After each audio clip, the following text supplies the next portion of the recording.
राहुल और अंजलि एक साथ कॉलेज में पढ़ते थे। दोनों पढ़ने में बहुत अच्छे थे। एक दूसरे से नोट्स मांगते हुए, कॉलेज इवेंट्स में पार्टिसिपेट करते हुए दोनों को कब एक दूसरे से प्यार हो गया उन्हें पता ही नहीं चला। अब तो राहुल की जॉब भी लग गई थी और अंजलि की पढ़ाई भी पूरी हो गई थी। फिर भी दोनों कहीं न कहीं मिलते ही रहते थे। एक दिन राहुल ने अंजलि से कहा, अंजलि, कल ओबेराय कॉफी शॉप में आ रही हो ना? तो अंजलि बोली, आ जाऊंगी राहुल, लेकिन अब हमें शादी कर लेनी चाहिए। कब तक हम यूं छुप छुप कर मिलते रहेंगे और कब तक हम समाज की नजरों से बचेंगे? कोई देखेगा तो क्या कहेगा? जमाना बहुत बेदर्द है, हमारी दुनिया भर में बदनामी हो जाएगी। तुम सच कहती हो, मुझे भी ऐसे ही महसूस होता है। मैं कल ही मम्मी से बात करता हूँ।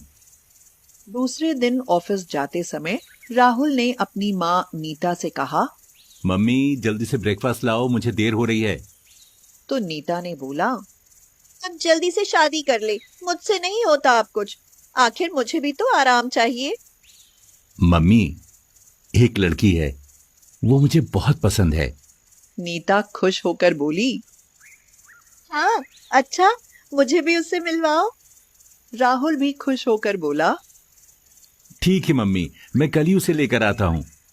अगले दिन राहुल अंजलि को लेकर अपने घर आया। अंजलि राहुल का घर देखकर सकपका रही थी, क्योंकि उसका घर बहुत अच्छा बना हुआ था, जबकि अंजलि गरीब घर से थी। नीता अंजलि की सुंदरता देखकर बहुत खुश हुई।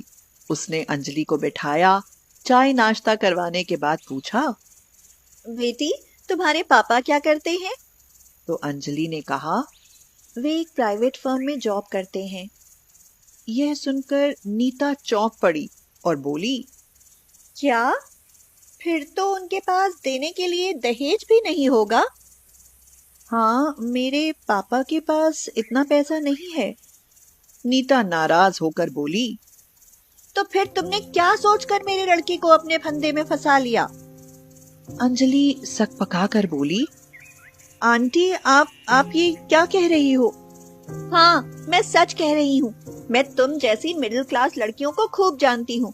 अमीर घरों के लड़कों को अपने प्रेम जाल में फंसा लेती हो, फिर उनसे शादी कर लेती हो। मैं तुम्हारा यह मंसूबा कभी पूरा नहीं होने दूंगी।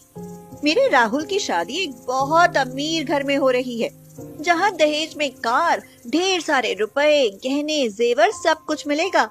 अब तुम यहाँ से दफा हो जाओ और दोबारा कभी राहुल से मिलने की कोशिश ना करना, नहीं तो मुझसे बुरा कोई नहीं होगा, समझी? अपमान के मारे अंजलि की आंखों में आंसू भर आए। वह वहां से रोती हुई निकल गई। राहुल बोला, मम्मी, ये आपने क्या किया? उसको नाराज कर दिया? वो कितनी अच्छी लड़की है, गरीब घर से है तो क्या हुआ? अरे वो आपकी बहुत सेवा करेगी। वो मुझे बहुत प्यार करती है मम्मी, और मैं भी उसे बहुत प्यार करता हूँ। नीता ने कहा, उस लड़की के लिए तुम मुझसे जबान लड़ा रहे हो। तुम्हारी शादी अब सेठ भानमल की बेटी रिया से ही होगी, मैं कहे देती हूँ। और सुनो, कल रिया यहाँ आने वाली है, तुम घर पर ही रहना, समझे? यह सुनकर राहुल को बहुत दुख हुआ। वह बोला, अंजलि के घर की कंडीशन पर मत जाइए, उसका नेचर बहुत अच्छा है और वो बहुत अच्छी बहू साबित होगी। वो आपकी बहुत सेवा किया करेगी। लेकिन नीता खुश नहीं हुई। उस रात अंजलि ने राहुल को फोन किया। वह बहुत रो रही थी और कह रही थी, प्लीज राहुल, तुम मुझे अब धोखा मत देना। मैं तुम्हें बहुत प्यार करती हूँ। अब अगर तुमने मुझे छोड़ा तो मैं मर जाऊंगी। राहुल यह सुनकर बहुत दुखी हुआ। वह बोला, तुम मुझ पर विश्वास करो, I love you very much. मैं तुमको कभी धोखा नहीं दूंगा और मैं तुमसे वादा करता हूँ कि मैं तुम्ही से शादी करूंगा और किसी से नहीं करूंगा। मम्मी चाहे कुछ भी कर लें, लेकिन तुम चुपचाप रहो और बस देखती रहो। मुझ पर विश्वास रखो, घबराओ मत। यह सुनकर अंजलि को बहुत भरोसा मिला। वो राहुल को इतना प्यार करती थी कि राहुल जो भी कह देता था उसी बात पर विश्वास कर लेती थी। अगले दिन सेठ भानमल के साथ रिया भी राहुल के घर आई। नीता उसकी खूब आवभगत कर रही थी। अचानक नीता का पैर फिसला और वह धड़ाम से गिरी। उसे बहुत चोट आई थी। राहुल ने डॉक्टर को बुलाया। डॉक्टर ने कहा, इनकी तो हड्डी फ्रैक्चर हो गई है, प्लास्टर चढ़ाना पड़ेगा। रिया यह देखकर बोली, डैडी जल्दी से घर चलिए, मुझे तो घबराहट हो रही है, यहाँ तो हॉस्पिटल बन गया है। राहुल ने कहा, रिया, ये तुम क्या कह रही हो?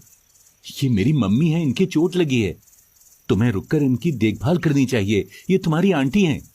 रिया भड़क कर बोली, माय फुट, मैं ओल्ड एज के बोर लोगों को लाइक नहीं करती।